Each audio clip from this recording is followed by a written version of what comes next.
ici Satou. J'ai déjà travaillé à temps partiel et à temps plein, mais je n'avais aucune expérience en embauche. Embaucher quelques personnes est une chose, mais plus on est nombreux, plus c'est compliqué. Je m'appelle Rosie. Je m'appelle Annie. Ensemble, elles sont Rosanie. Les deux nouvelles femmes de chambre se présentèrent nerveusement, et Arisa lança une blague à l'ancienne. Arisa, arrête, ne sois pas méchante, Arisa. Désolée, je voulais juste détendre l'atmosphère. Les deux filles se sont jetées sur Arisa en larmes, alors je lui ai donné un léger coup de poing sur la tête. Gyaa! Arisa s'est effondrée dramatiquement, mais j'ai ignoré sa réaction. Désolée pour elle, ai-je dit aux femmes de chambre. Oh, inutile de vous excuser pour elle, monsieur. Oui, bien sûr que non, monsieur. Bon sang, restez à votre place, toutes les deux.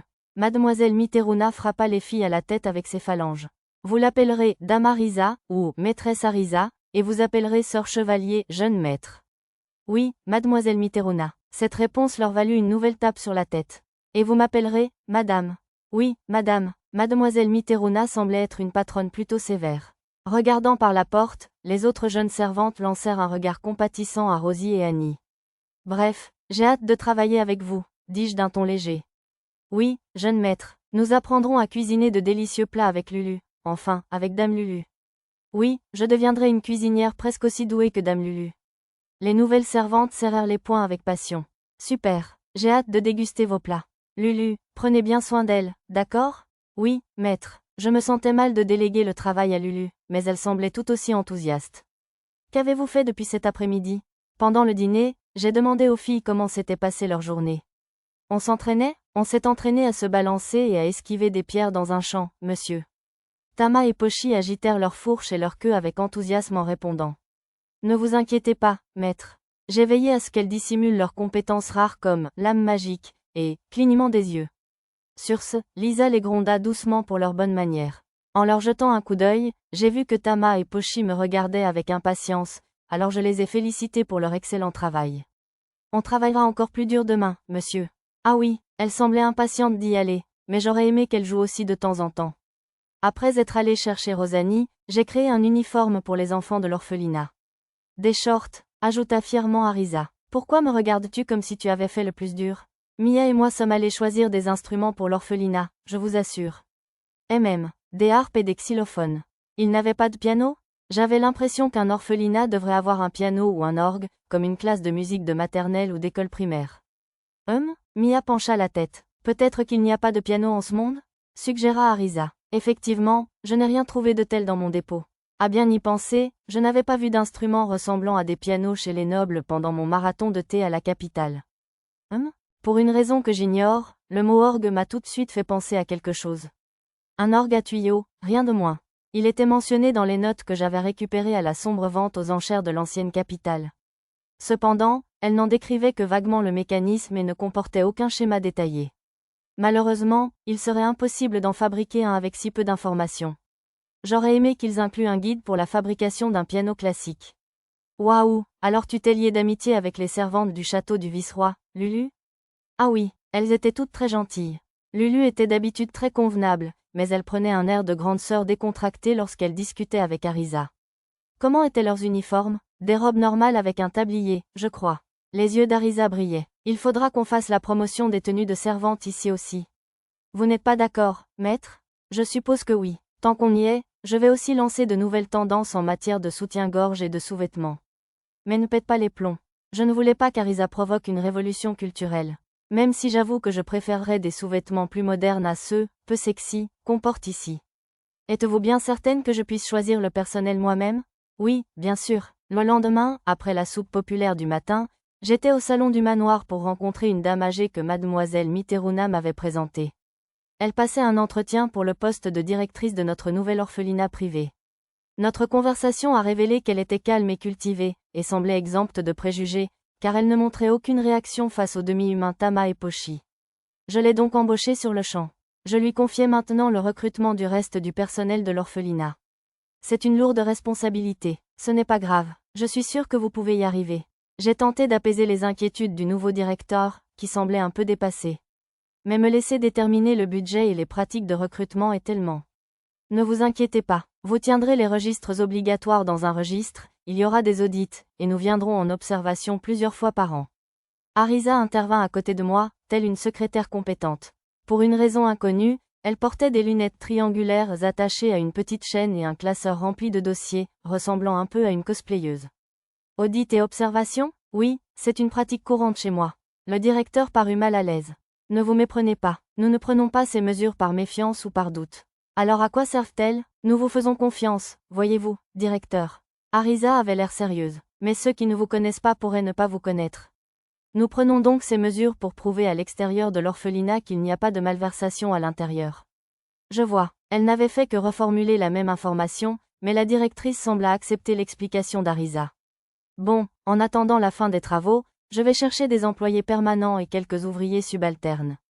Merci, je vous en prie, je lui ai donné de l'argent pour couvrir ses frais de préparation, et l'entretien s'est terminé. Sur le chemin du retour, je lui ai montré le chantier et je l'ai présenté au chef charpentier, afin de pouvoir probablement lui confier ses rendez-vous à l'avenir.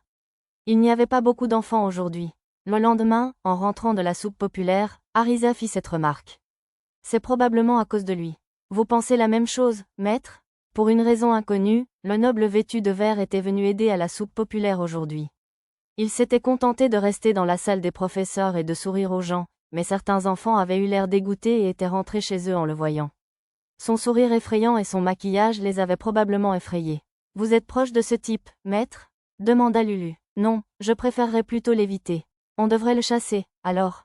Je suis d'accord avec Arisa, je déclare. La présence de cet individu fait flétrir les larves, ce qui réduit leur côté mignon, je signale. Même Nana était favorable à l'élimination du noble vêtu de vert. D'accord, je trouverai une solution. Bien sûr, le conseiller était un noble de rang supérieur au mien, je ne pouvais donc pas le rejeter catégoriquement. De plus, j'étais curieuse de savoir ce qui l'avait motivé à venir. L'épouse du vice-roi donne un autre goûter dans 2 jours, alors je verrai si elle peut me servir de médiatrice, dis-je. Arisa et Nana parurent soulagées. Ah oui, j'ai une demande pour vous deux aussi, si ça ne vous dérange pas. Des offices de nuit? Non, je ne suis pas intéressée par ça de la part d'une petite fille. J'espérais que vous pourriez parler à des ménagères du quartier pour voir si elles seraient intéressées par un petit boulot à temps partiel à la soupe populaire. D'accord, oui, maître. La noble vêtue de vert était censée venir nous aider parce que nous semblions manquer de personnel. Je me suis dit que cela aiderait à éliminer cette excuse.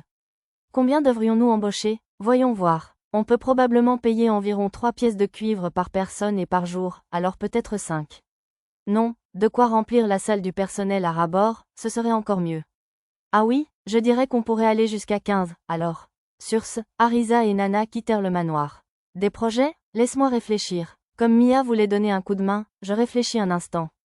Tu pourrais emmener Tama et Pochi explorer le manoir, alors? Si je laissais les filles bêtes se débrouiller seules, elles recommenceraient à s'entraîner, alors je décidai de les envoyer jouer sous prétexte de surveiller Mia. Lisa et Lulu, je vais vous demander d'aller faire quelques courses en ville, s'il vous plaît. Bien sûr, monsieur. Que voulez-vous qu'on achète? Autant de variétés de légumes, feuilles et de racines que vous pourrez trouver.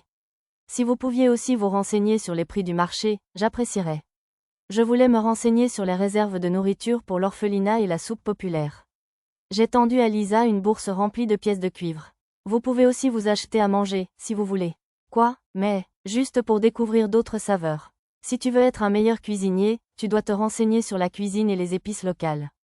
Sur cette excuse arbitraire, j'ai donné un petit coup de coude à Lulu.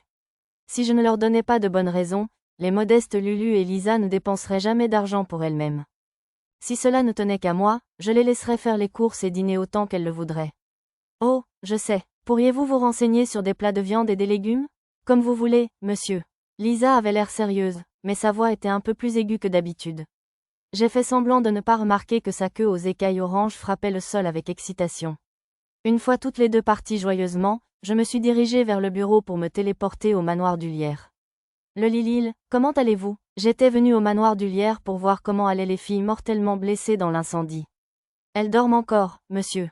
Toujours? Le Lilil m'a conduite à la chambre d'amis, où les 5 filles étaient sous l'emprise du sommeil.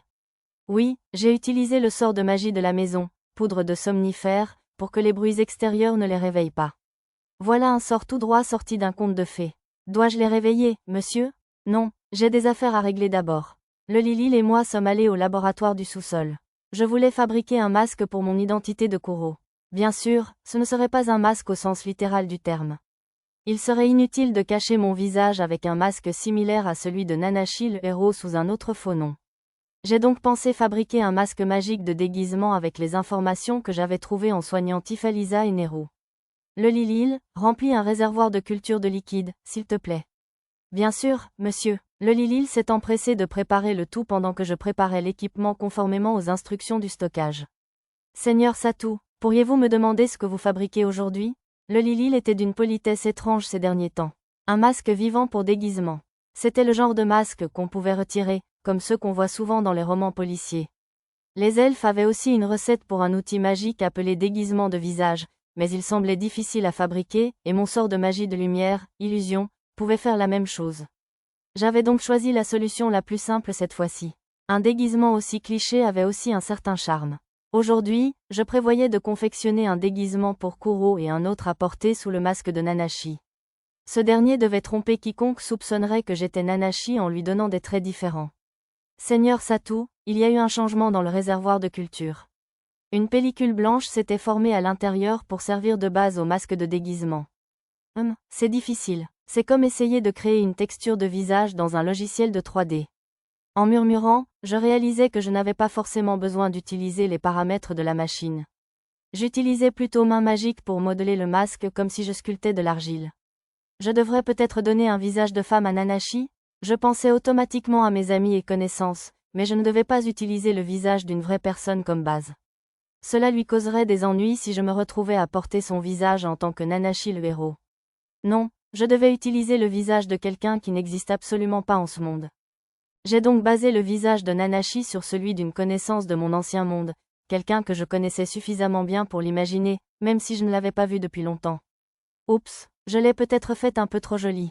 J'avais utilisé le visage de mon ami d'enfance, mais il était probablement 3 fois plus mignon que le vrai.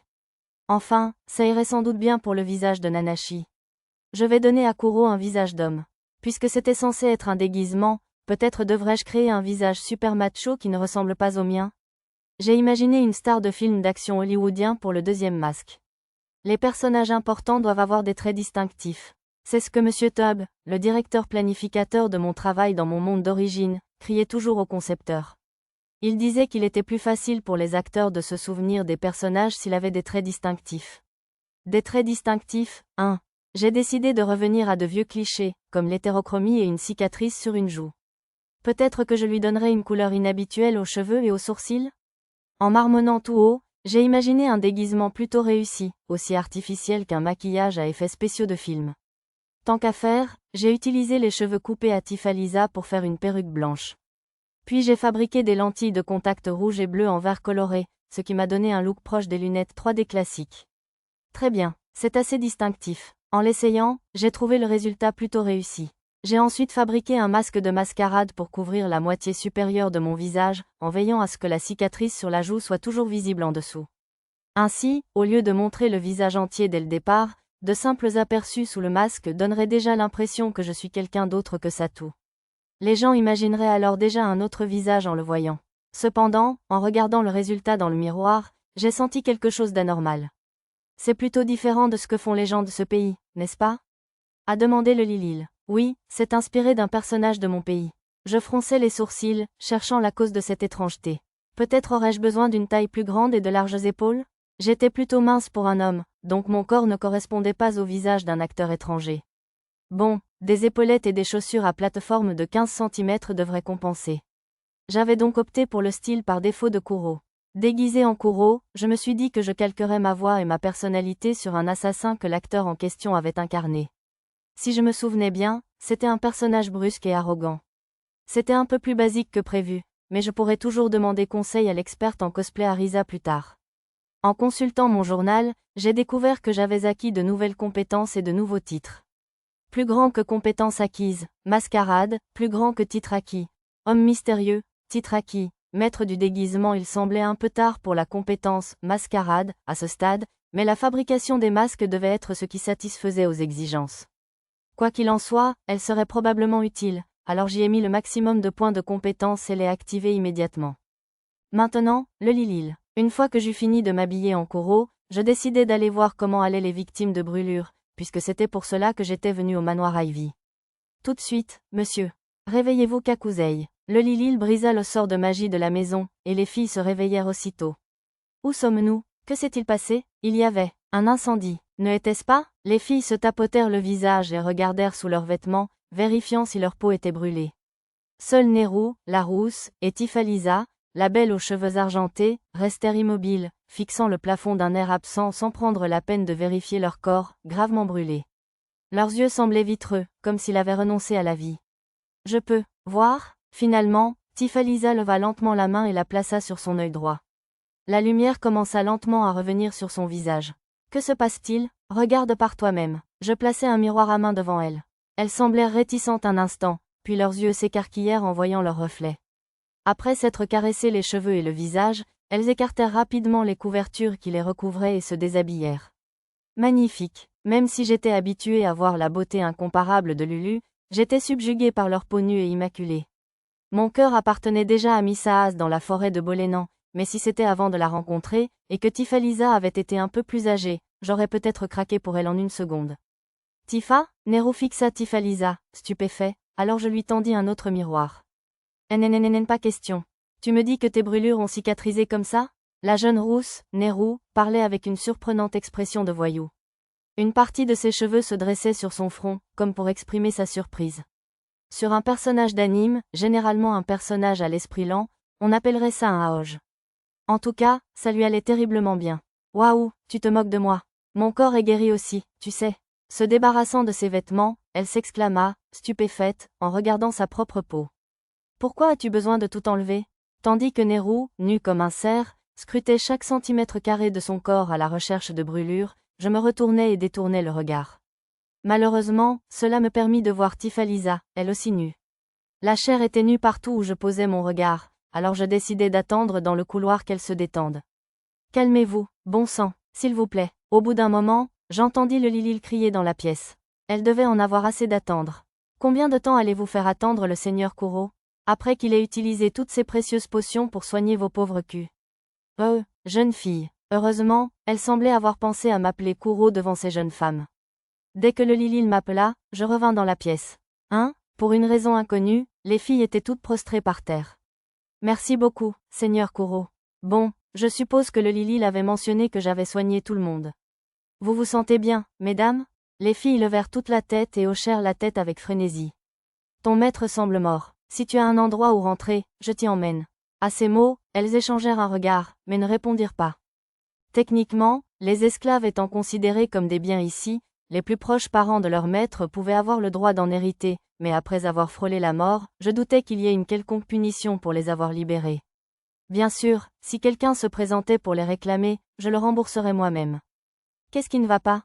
Touchant leur peau et les lits autour d'elles comme pour vérifier quelque chose, les jeunes femmes continuèrent d'échanger des regards en silence.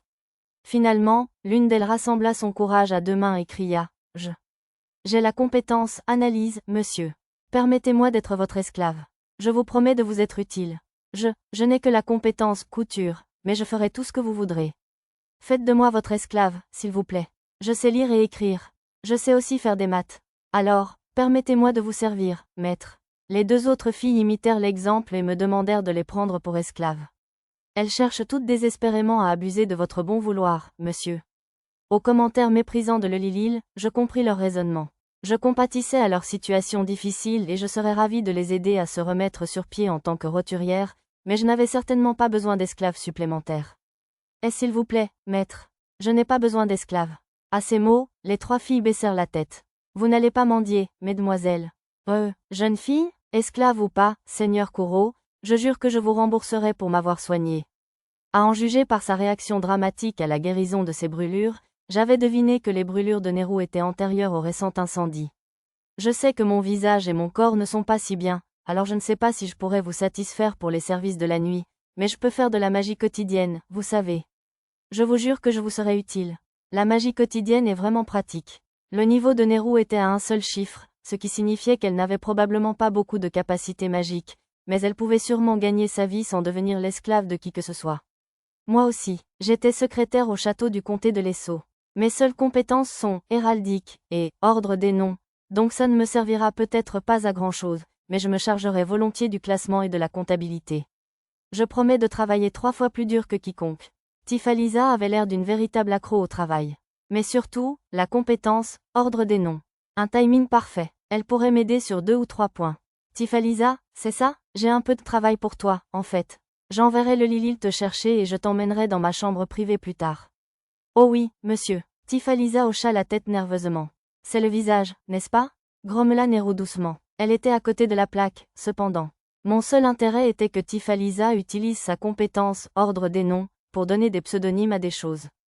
Je vous laisse rester ici un moment, les filles. Si vous n'avez pas de piste de travail, dites à Lilil ce qui vous intéresse plus tard. Je verrai ce que je peux vous trouver. Ça ne me ferait pas de bien de les envoyer dans le monde pour qu'elles finissent par se vendre, alors ça ne me dérangeait pas de les aider à trouver du travail. Attendez une minute, Seigneur Kuro, si ça ne vous dérange pas. Nero leva la main. Tifa et moi sommes des esclaves criminels. À moins d'obtenir la grâce du roi ou quelque chose comme ça, on ne peut pas être libéré. Si vous nous renvoyez, on devra probablement servir d'esclaves dans les mines de charbon jour et nuit, vous savez. Les larmes emplirent les yeux de Nero. Tifalisa était pâle elle aussi. Des esclaves criminels? Qu'avez-vous fait, vous, les jeunes? Demanda le Lilil. On a juste repoussé un seigneur un peu trop indiscret, c'est tout. Je ne qualifierais pas d'un peu trop indiscret un homme qui fait irruption dans les bains, utilise des drogues pour neutraliser des filles et les force à faire des choses qu'elles ne veulent pas. D'après eux, ils avaient rejeté le harcèlement sexuel du comte Lesso, ce qui leur avait valu de recevoir des marques de trahison sur le dos et de devenir esclaves. Ce salaud pervers a brûlé nos corps, ainsi que ceux de Tifa, pendant qu'il nous marquait aussi, dit Nero d'un ton distant. L'idée qu'un seigneur féodal puisse brûler des jeunes filles simplement parce qu'elles ont repoussé ses avances était terrifiante. Si c'était le genre de choses qui se passait dans le comté de Lesso, il faudrait se tenir loin. On dirait que tu as eu la vie dure. Je me souvenais des cicatrices de brûlure qui couvraient le corps de Tifalisa. Dans ces moments-là, j'avais honte de ne pas avoir le vocabulaire nécessaire pour trouver de meilleurs mots de réconfort. Remarquant mon regard, Tifalisa clarifia ses yeux froids. Non, j'avais déjà des brûlures avant ça. Enfant, ma belle-mère disait qu'elle n'aimait pas mon air absent, et elle m'a brûlé. Tifalisa semblait être une jeune femme profondément malchanceuse. Je vois. Eh bien, j'espère que tu trouveras le bonheur désormais pour compenser tout ce malheur. Maintenant que je l'avais guérie, elle ne manquerait pas de prétendants, alors elle trouverait sûrement quelqu'un de convenable à épouser. Merci, je lui ai caressé doucement la tête, puis j'ai quitté la pièce. J'avais prévu qu'elle utilise immédiatement la compétence ordre des noms, mais je ne voulais pas la mettre au travail juste après l'avoir forcée à se remémorer son passé difficile. Cela pouvait attendre ce soir-là. Pour l'instant, je décidai d'aller consulter un homme du quartier pour voir si je pouvais trouver quelqu'un pour accueillir les jeunes filles. S'il acceptait, je devrais négocier avec lui pour que les jeunes femmes soient libérées légalement. Occupez-vous-en pour moi, s'il vous plaît. Oui, Seigneur Kuro. Sur ce, je suis allé en ville déguisé en Kuro. Comment trouver un homme du monde? J'étais arrivé au centre-ville, au moins, mais j'aurais sans doute dû m'y prendre avec un plan plus précis. Et, le type aux cheveux blancs, je ne t'ai jamais vu dans le coin. Tu as des affaires à faire ici? Le voyou qui s'est approché m'a semblé familier. C'était l'homme qui avait prétendu être responsable des affaires du coin lors de l'incendie. Scopie des scorpions debout, c'est ça? J'ai une question. Hein? Arrête de balancer mon nom. Je ne t'ai jamais rencontré de ma vie, connard. Oups, c'est vrai, je ne portais pas ce déguisement quand je l'ai rencontré. Sortant une bourse de pièces de ma poche de poitrine, je la lui ai lancée. C'est une sacrée somme. Qu'est-ce que tu veux? J'ai besoin d'informations. Des informations? Oui, je cherche quelqu'un. J'ai demandé des nouvelles de l'ancien maître des filles, en utilisant les informations qu'elle m'avait données. Désolé, ce type est mort. Savez-vous s'il avait de la famille? Quoi? Il vous doit de l'argent ou quelque chose comme ça? Non, au contraire, j'ai une dette envers lui. S'il a de la famille, je préfère la payer. J'ai continué cette histoire pour qu'ils n'essaient pas de protéger leurs informations. Si je ne me trompe pas, il n'avait même pas d'amis ni d'amants, et encore moins de famille. Je vois, s'il n'y avait personne pour hériter de ces anciens esclaves, alors mon travail était terminé. J'allais me retourner pour partir, mais Scopie a dit quelque chose qui a retenu mon attention. De toute façon, même s'il avait de la famille, il ne se montrerait jamais. Qu'est-ce que tu veux dire? Parce que c'est lui qui a allumé cet incendie. Eh bien, c'était inattendu.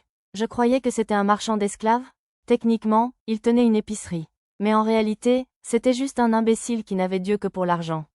D'après Scopie, Monsieur Imbécile avait imaginé un nouveau stratagème pour gagner de l'argent, faire pousser des bouts d'huile sur des déchets, pour ensuite accidentellement provoquer un incendie.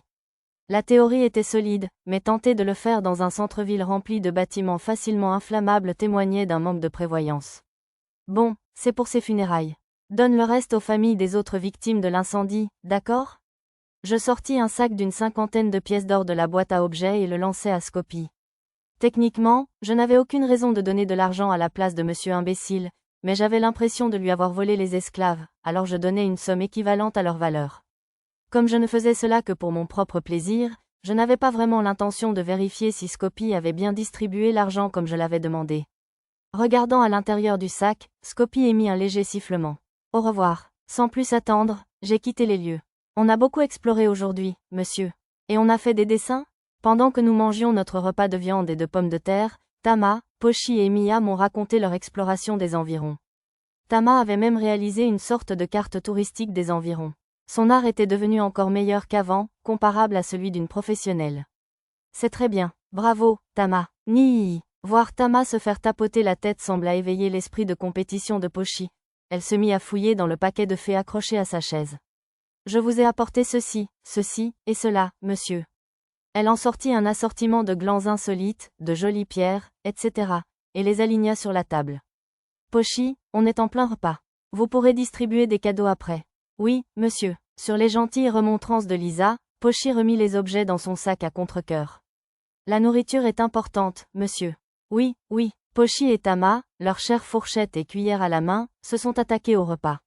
Une incroyable variété de plats de viande et de pommes de terre était alignée sur la table, probablement dans le cadre de l'entraînement de Rosie et Annie.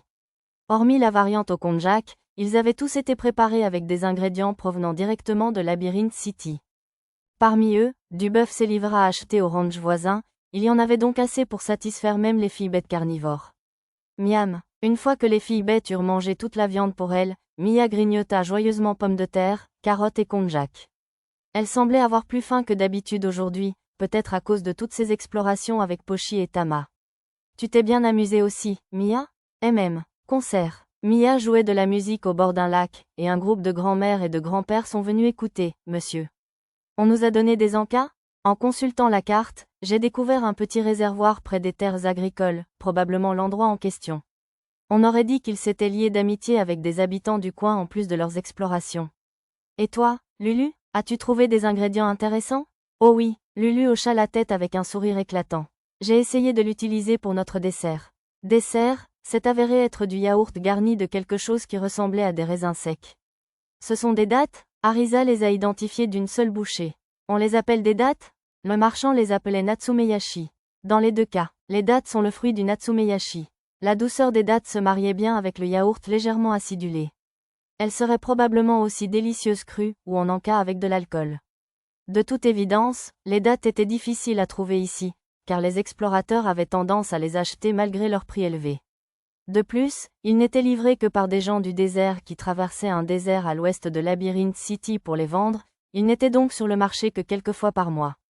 Après avoir savouré notre dessert, je suis allée à l'entrepôt pour admirer le fruit du travail acharné de Lulu et Lisa.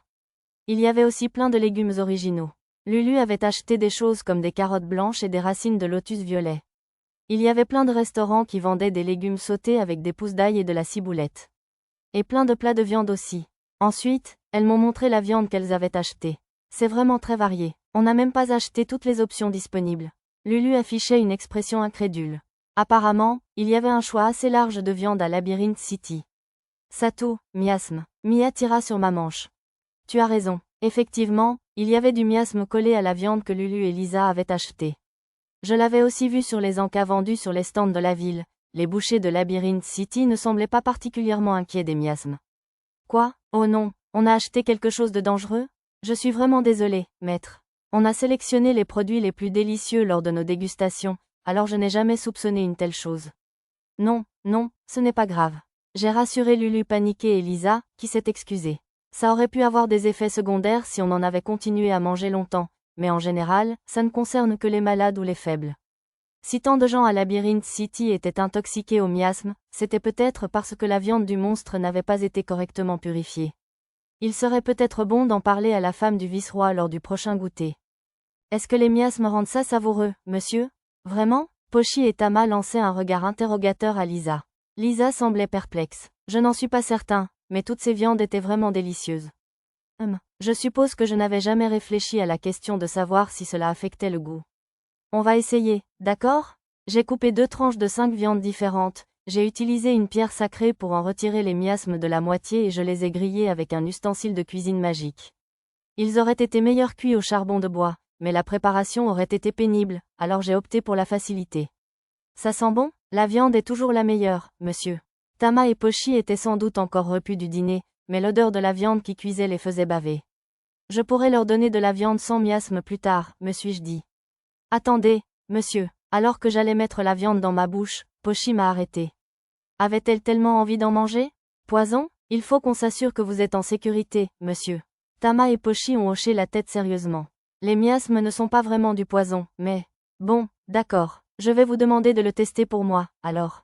Ouais, oui, monsieur. Tama et Pochi ont souri et ont croqué la viande. Tandis qu'ils mâchaient, la queue de Pochi frappait d'avant en arrière en rythme, et celle de Tama ondulait dans l'air. Il semblait avoir complètement oublié le test de poison. Remarquant mon air amusé, Pochi s'éclaircit rapidement la gorge et dit « C'est pas comme ça, monsieur.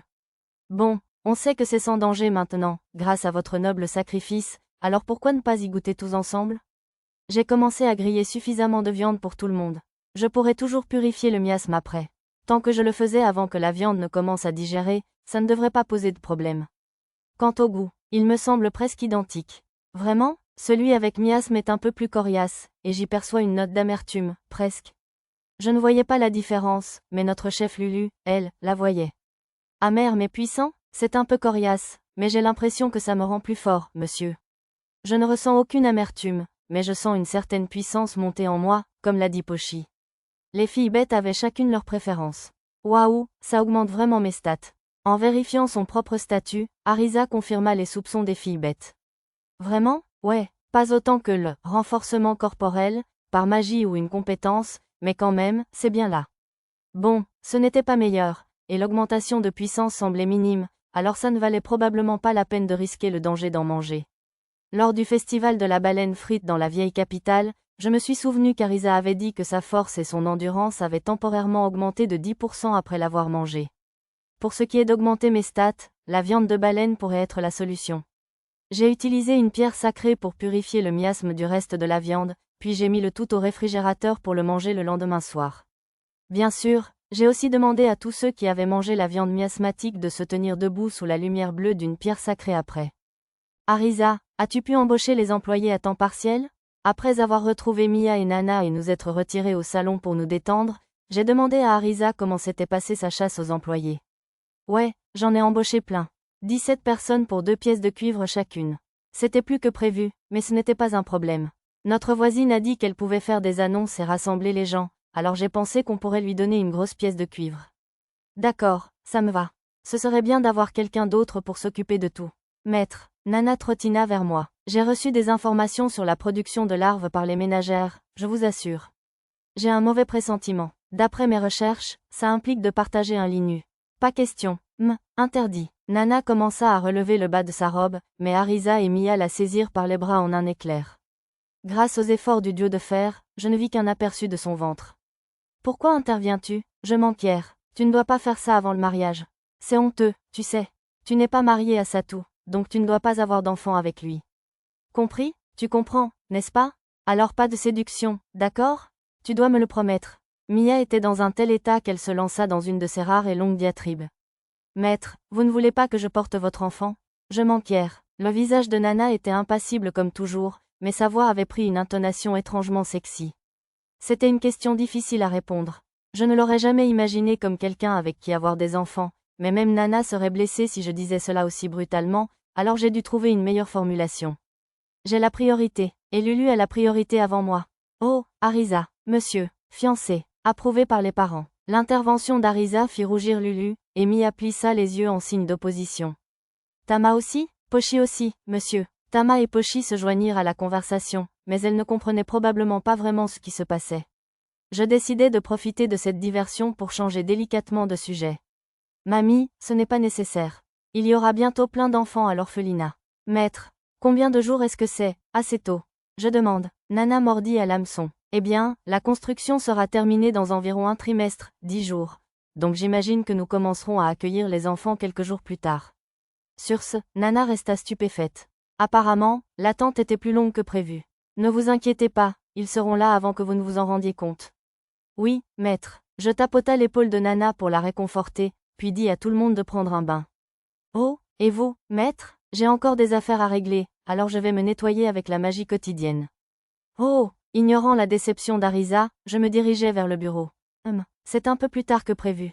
Déguisé en Kuro, je retournai au manoir du Lierre et me dirigeais vers la chambre privée, bureau que j'avais fait préparer. En chemin, je demandai à Lelilil d'aller chercher Tifalisa. Qu'est-ce que c'est? Pour une raison inconnue, toutes les lumières de la pièce étaient éteintes, sauf la rampe. Cependant, entre la pleine lune et ma compétence, vision nocturne, je voyais encore parfaitement. Ceci dit, Tifalisa aurait probablement été effrayée si toutes les lumières étaient éteintes à son arrivée, alors j'ouvris mon menu magique pour activer lumière de mana. Seigneur Kuro, je marquai une pause au milieu du menu et regardai vers la porte par laquelle Tifalisa était entrée. Désolé qu'il soit si tard. Je sais que j'avais dit que je te rappellerai après. Pour une raison inconnue, Tifalisa était vêtue d'un déshabillé étriqué. Pire encore, elle ne semblait pas porter de sous-vêtements. Alors que la porte se refermait derrière elle, j'entendis Neru murmurer. Tu peux le faire, Tifa. Ma formulation vague sembla causer un sérieux malentendu. Puis j'entendis un léger froissement. Alors que je me reprochais encore mon inattention, les choses allaient beaucoup trop vite. La lingerie soyeuse était tombée aux pieds de Tifalisa, et le clair de lune éclairait maintenant sa belle peau nue, lui donnant une allure mystique. Sa tête était légèrement penchée vers le bas, son expression dissimulée par ses cheveux ondulés. Oh, c'est terrible. L'espace d'un instant, je fus fasciné par sa beauté. Mais ça, je sortis un simple par-dessus de la boîte à objets et le tendis à Tifalisa. Une fois qu'elle l'eut enfilé, j'utilisai le sort lumière de mana. On dirait que je n'ai pas su m'expliquer correctement. Je ne t'ai pas fait venir pour exiger une aventure amoureuse. Si j'avais besoin de quelque chose de ce genre, j'irais voir les charmantes dames du quartier chaud qui se spécialisaient dans ce genre de choses. Et alors, j'ai besoin d'une de vos compétences. À ces mots, le visage rouge betterave de Tifalisa devint complètement vide. J'eus l'impression d'avoir pu la blesser, mais je décidai qu'il valait mieux laisser son ami Neru, s'en occuper plus tard. Tifalisa, donne-moi un nouveau nom. Très bien. Quel genre de nom voudrais-tu? Son regard froid ne trahissait aucune émotion tandis que je lui énumérais au hasard des noms de personnages célèbres de la Terre. Seigneur Kuro, même si je te donne plusieurs noms, seul le dernier comptera. Ça te va? Oui, c'est bien. Tifalisa hocha la tête et commença le chant d'une voix calme et claire. Ordre de nom Meimei, Trismégiste. C'était le nom que j'avais fait circuler pour le créateur des accessoires en pierre de lumière que je fabriquais dans l'ancienne capitale. Si je me souvenais bien, c'était un alchimiste célèbre dans mon ancien monde. Une fois son incantation terminée, Tifalisa pencha la tête, perplexe. Maître, je suis terriblement désolé. Je crois que cet ordre de nom a échoué. J'ouvris mon menu pour comprendre ce qu'elle voulait dire. Mon nom dans l'onglet de mes réseaux sociaux était bel et bien Kuro.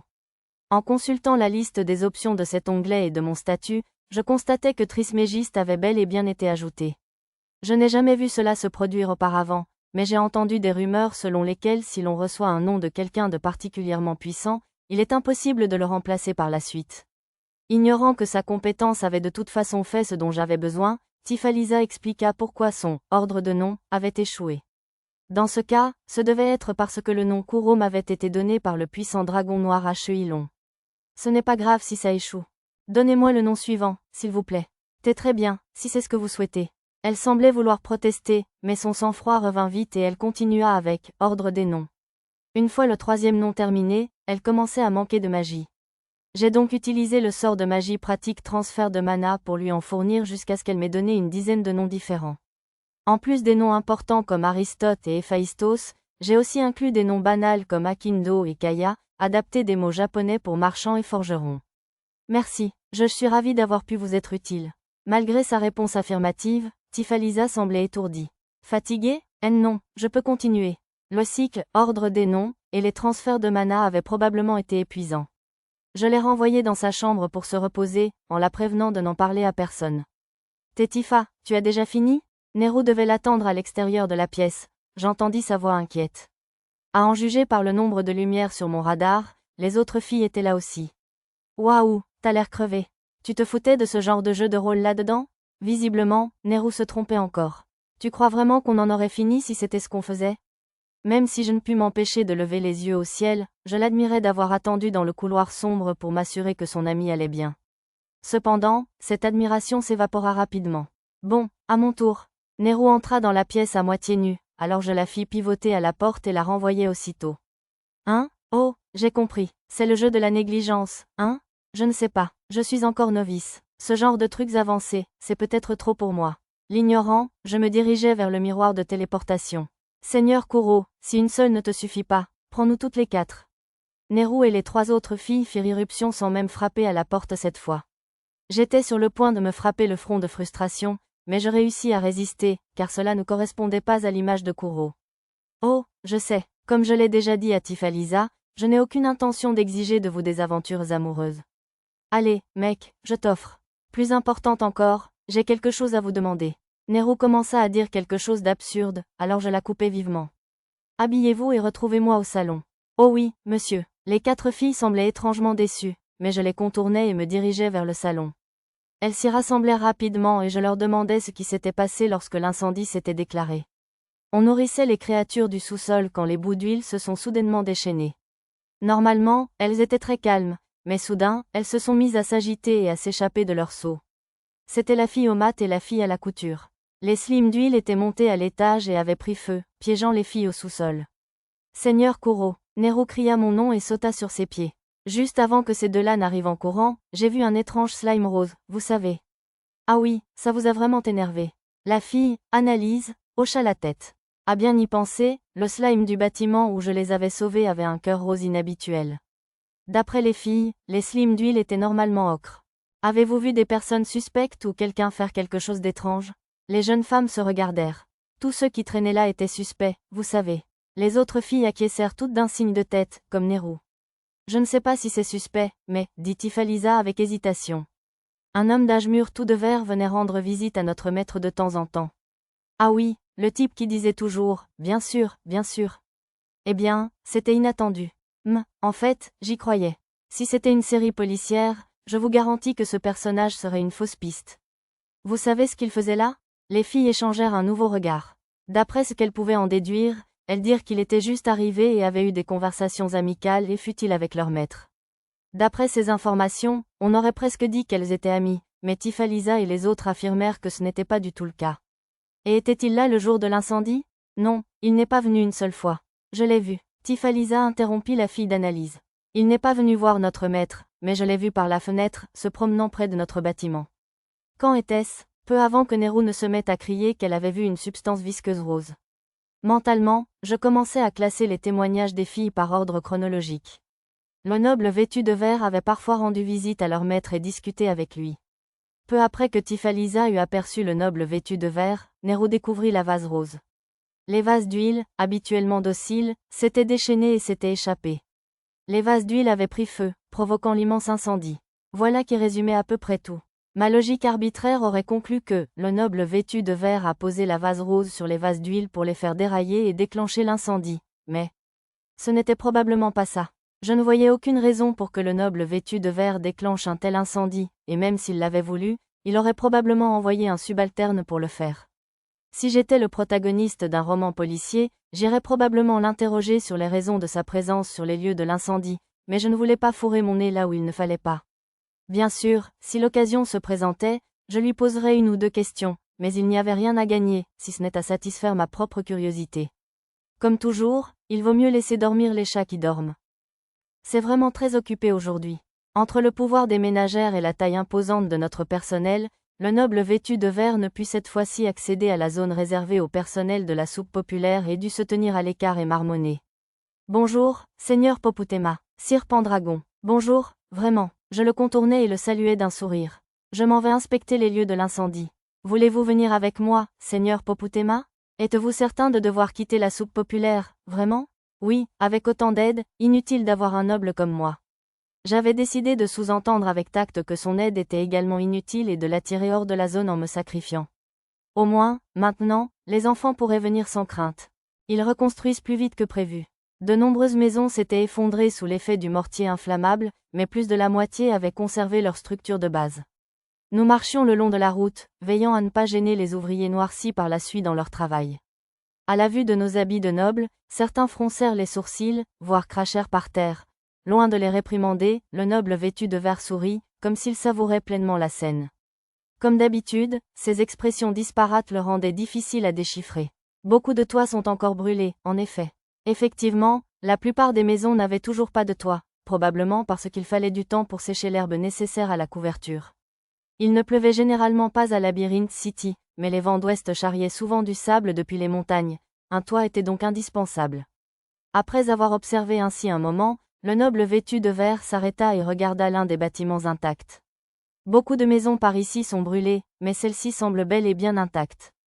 Connaissez-vous le propriétaire de la maison, Lord Poputema? Pas du tout, en effet. Je ne connais personne qui vivrait dans un endroit pareil, vraiment. Il a rapidement démenti ma question improvisée. Il ne semblait pas mentir, mais vu qu'il travaillait pour les services secrets de la famille Ashinon depuis des années, il n'avait probablement aucun mal à me duper. Je ne voulais pas continuer à fouiller dans les broussailles, alors j'ai décidé de ne pas insister. Je ne suis ni un super-héros, ni un détective, ni rien de ce genre. Une fois qu'Arisa m'a contacté par téléphone pour m'annoncer la fin de la soupe populaire et du bénévolat, j'ai mis fin à ma stratégie de diversion du noble en vert et je suis retourné vers la place. Déjà fait, vraiment? Oui, je crois en avoir assez vu.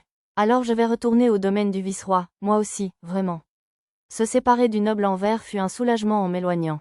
Les zones les plus clairsemées sont aussi devenues plus foncées, vraiment.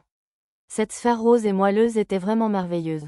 Entendant le noble vêtu de vert se parler à lui-même, je me retournai, mais il était introuvable parmi les passants du centre-ville. Ces paroles n'avaient aucun sens pour moi, mais pour une raison inconnue, elles persistaient désagréablement dans mon esprit. Bon, notre travail est terminé pour aujourd'hui. Vous êtes tous libres d'occuper le reste de votre temps comme bon vous semble. J'essayais de convaincre mon groupe d'aller s'amuser. Mademoiselle Mitteruna et les autres étaient déjà partis avec les provisions de la soupe populaire, il n'y avait donc plus grand-chose à faire. Vous partez explorer encore aujourd'hui, Pochi et Tama? Ah je vais aussi dessiner une carte, cette fois, monsieur. Pochi brandit un petit carnet de croquis de son sac de fée, visiblement en compétition avec Tama. Ce sera peut-être difficile de dessiner avec ça. Vous devriez aussi prendre une petite planche. J'ai sorti 2 planches de rangement grâce au sac de garage, j'ai utilisé le sortilège multi-outils pour percer quelques petits trous et j'ai attaché une pince pour le papier et les ficelles afin qu'ils puissent les porter autour du cou. Puis j'ai tendu les planches à dessin portable terminées à Pochi et Tama. Yae, merci, monsieur, merci, Tama et Pochi ont fait une petite danse de joie. C'est un concours, monsieur. Je ne perds pas, sur ce, ils sont partis en courant, les planches à la main. Ils allaient probablement faire un concours de dessin de cartes. Si vous avez des problèmes, appelez-moi. Leur ai-je crié. Ouais, oui, monsieur. Regardant par-dessus leurs épaules, Tama et Pochi ont fait un signe de la main en s'éloignant à toute vitesse. Je retourne au manoir donner des cours de cuisine à Rosie et Annie. Un concert. Mia devait retourner à cet étang pour monter un autre spectacle pour les personnes âgées. Et toi, Lisa, encore des études de marché? Non, je détesterais gaspiller votre. Ce n'est pas du gaspillage. Savoir quels produits sont vendus à Labyrinth City est très important. Sur ce, je lui tendis un sac de pièces d'argent. Je lui donnerais volontiers une indemnité de pièces d'or si elle le voulait, mais j'avais l'impression qu'elle aurait peur de les utiliser, alors je m'en suis tenu aux pièces d'argent jusqu'à ce qu'elle s'habitue aux courses. Une fois Lisa partie, il ne restait plus que Nana et Arisa. Maîtresse, je voudrais des bonbons, je vous prie. Ça semblait étrange que Nana demande ça à l'improviste, mais je haussai les épaules et lui tendis un bonbon. Pas un seul. Je voudrais beaucoup de bonbons, je vous prie. Beaucoup? Arisa m'a dit que les bonbons sont le meilleur moyen d'attirer les enfants vers les faveurs, je vous assure. J'ai jeté un coup d'œil à Arisa, qui serrait silencieusement les paumes l'une contre l'autre, dans une posture d'excuse. Comme elle semblait déjà regretter son geste, je n'avais probablement pas besoin de la punir cette fois. Tiens, j'ai plein de bonbons que j'ai fait avec du miel et du sucre UGI il y a quelque temps, alors tu peux en prendre un paquet. Merci, maître. J'ai donné à Nana un sac d'une centaine de bonbons, et elle s'est précipitée joyeusement vers la guilde. Tu es sûr? Ce n'est pas cher, ce bonbon? C'est bon, j'ai encore plein des 2 ingrédients. C'était peut-être un gros problème il y a quelque temps, mais maintenant que j'avais des contacts à la Lagui, le royaume de sorcellerie, et que je pouvais me procurer facilement d'énormes quantités de sucre, je n'avais plus besoin d'en faire autant. Je pouvais retourner à la Lagui à tout moment en utilisant le sort de retour à plusieurs reprises, et comme je l'achetais à la source, c'était 10 fois moins cher qu'au royaume de Shiga. Bon, qu'est-ce que j'allais faire aujourd'hui? J'avais plein d'options, mais je me disais que j'allais probablement juste faire de l'artisanat avec des matériaux de monstres. Maître, allons à un rendez-vous. Arisa m'a attrapé le bras et y a frotté sa joue comme un chat. Elle avait l'air si innocente que je n'ai pas pu refuser. Tant pis, je suppose que je pourrais faire de l'artisanat plus tard ce soir. Tu veux faire un tour chez Labyrinth City, ou quelque chose comme ça? D'accord. Rosie m'a parlé d'une rue latérale où l'on peut faire de bonnes affaires, alors allons-y. Guidé par Arisa, tout excité, je me suis vite retrouvée dans une rue sinueuse peuplée d'explorateurs de rang intermédiaire. Elle a un charme fou, non? Les boutiques de cette rue étaient pour la plupart des bâtiments longs et étroits avec de petites entrées. Pas vrai? J'ai hâte de flairer ces bonnes affaires dont Rosie parlait. Arisa a pointé mon regard du doigt et a souri. Elle me suggérait probablement d'utiliser ma compétence analyse pour dénicher les meilleures affaires. J'avais l'impression de tricher, mais c'était sans doute acceptable avec modération. Tiens, cette bague est vraiment superbe, non? Arisa brandit une bague en bronze richement décorée. Elle contenait une pierre blanche semi-transparente gravée d'une rune de force. Qu'il existe une véritable bague magique qui rend tes armes plus puissantes rien qu'en la portant. Normalement, ce serait 120 pièces d'or, mais, zut, c'est cher. Impossible que ce soit aussi cher. C'était juste un anneau de bronze avec une seule rune. Même à la limite, quelques pièces d'or auraient déjà suffi. D'après ma compétence, estimation, son prix de marché était plutôt de l'ordre d'une à 6 pièces d'argent. Tu as l'air d'un jeune homme prometteur, alors je te le vends spécialement pour seulement 15 pièces d'or. Ça n'augmente ta force que de 3 points, murmura Arisa. Elle avait mis l'anneau à un moment donné et avait dû s'analyser. Pour un si petit bonus, mieux vaudrait manger de la baleine frite en combattant. Je pourrais peut-être faire 3 pièces d'argent. TCH, si tu ne connais même pas la valeur d'un anneau magique, dégage de mon magasin. Sentant que nous n'achèterions pas, le propriétaire du magasin nous a mis dehors d'un air menaçant, comme s'il allait nous jeter du sel. Dans la boutique suivante, nous avons trouvé une lame courbée d'un noir pur. Oh, cette épée a l'air solide. Arisa a tendu la main, mais j'ai attrapé son poignet pour l'arrêter. N'y touche pas, Arisa. C'est dangereux? Ouais, elle est maudite. Je n'ai pas su dire de quel maléfice il s'agissait exactement, mais ma vision miasmatique a montré un nuage noir menaçant se tordant autour de l'épée. Il y avait quelques autres épées, plus abîmées, dans un contenant ressemblant à un porte-parapluie. Il y avait aussi une caisse en bois remplie de maillets faits de crocs de mazéan, ainsi que des dagues à griffes et toutes sortes d'armes à petit prix. Rien ne me tente vraiment ici. D'accord, la boutique d'à côté vendait des armures. Ça pue, ouais, je ne pense pas que je pourrais porter ça. Ça donne une odeur de rose à l'uniforme de kendo usagé d'un apprenti. L'armure en cuir de viverne semblait assez résistante, mais elle empestait tellement l'odeur corporelle de l'ancien propriétaire que le simple fait de m'en approcher me donnait envie de vomir. De faux élixirs, des potions de mauvaise qualité et hors de prix. Je ne sais même pas s'il y a des trésors cachés dans ce tas de ferraille. Tandis qu'Arisa grommelait, je lui tendis une eau de Veria que j'avais achetée à l'un des stands. C'est vraiment délicieux et rafraîchissant. C'est peut-être un jus d'aloe vera dilué? Ce serait encore meilleur frais, mais c'était sans doute trop demandé à un monde imaginaire sans réfrigérateur. J'ai discrètement sorti des glaçons du stockage pour ceux d'Arisa et les miens. Merci, n'en parle pas, murmurai-je en retour. Le jus de Veria, délicieux maintenant qu'il était froid, nous apaisa la gorge tandis que nous visitions les boutiques du coin. Oh, voilà une bonne affaire. Arisa, à l'oreille fine, remarqua mon commentaire murmuré et me regarda avec des yeux pétillants. Celle-ci, quoi, cette vieille épée rouillée? Ouais, on dirait une simple épée en cuivre rouillé, mais c'est en fait une épée magique. Je murmurai cette dernière partie à l'oreille d'Arisa, puis me tournai vers le commerçant. Je peux la prendre? Bien sûr, mais ne vous plaignez pas si vous vous salissez les mains, monsieur. Avec la permission du commerçant, j'ai ramassé l'épée rouillée et j'y ai injecté de la magie. Les canaux de conduction magique semblent obstrués, elle ne pourrait donc probablement pas être utilisée telle quelle. Si je forçais un peu de magie pour la nettoyer, elle fonctionnerait probablement, mais je ne voulais pas prendre le risque de le faire là-bas, au cas où l'épée imploserait. Commerçant, combien coûte cette épée? 3 pièces d'or. Pour info, c'est du laiton, pas de l'or. Et ça coûterait plus cher de la transformer en minerai, aussi. Ce commerçant était plutôt aimable et honnête. Le prix de l'épée sur le marché se situait entre 3 pièces d'argent et 10 pièces d'or, donc 3 pièces d'or me semblait un prix raisonnable. Vu son poids, le laiton brut valait probablement au moins 5 pièces d'or, mais il faudrait un effort considérable pour lui donner la forme adéquate pour la fondre et la réutiliser, ce qui expliquait sans doute sa vente en l'état. Tu ne pourrais pas me donner 2 pièces d'or? Au lieu de répondre au marchandage d'Arisa, le commerçant s'est tourné vers moi. Je ne pouvais pas lire dans les pensées, mais je devinais qu'il essayait de savoir si j'allais vraiment l'acheter à ce prix-là. J'ai aussitôt sorti les 2 pièces d'or de mon portefeuille. Vendu. L'homme m'a presque arraché les pièces des mains, a enveloppé l'épée dans un tissu usé et me l'a tendue. Peut-être pensait-il s'en être tiré en me faisant payer 2 pièces d'or trop cher. Je reviendrai un de ces jours. Je vous en prie, de rien. L'homme nous a souri, et nous lui avons souri poliment en retour, gardant un air sérieux en quittant le magasin. Dès que nous avons tourné le coin et atteint une petite ruelle, nous nous sommes regardés et avons éclaté de rire. Ah, c'est hilarant. Ce type a vraiment cru te faire une blague. Très bien, ça a marché pour nous deux, non? Le propriétaire était content d'avoir vendu une vieille épée rouillée pour 2 pièces d'or, et nous étions contents d'avoir acheté une épée magique pour 2 pièces d'or. C'était donc gagnant-gagnant. L'équipement du manoir du Lierre pouvait dérouiller en un rien de temps, et je pouvais utiliser la magie spatiale pour purifier les canaux magiques et permettre à Arisa de l'utiliser. En consultant mon journal, j'ai découvert que j'avais obtenu des titres comme connaisseur et antiquaire. Oh là là, c'était trop drôle. D'accord, allons au prochain magasin. Mais juste au moment où je proposais cela à Arisa. Maîtresse, ma compétence, oui aiguë, a capté une faible voix qui appelait à l'aide. La voix de Pochi. Qu'est-ce qui ne va pas, maître? J'ai levé une main pour faire taire Arisa un instant. Écoute attentivement, j'ai ouvert la carte pour afficher l'emplacement de Pochi. Je l'ai trouvée. Elle se trouvait dans un quartier du centre-ville qui avait survécu à l'incendie. Arisa, Pochi a des ennuis. Attends-moi dans une de ces boutiques, d'accord? D'accord. Arisa acquiesça. M'assurant qu'il n'y avait personne d'autre, je me glissai dans l'ombre, enfilai rapidement un pardessus noir et revêtis mon déguisement de Kuro.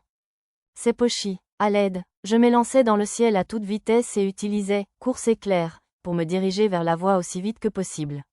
J'arrive, Pochi,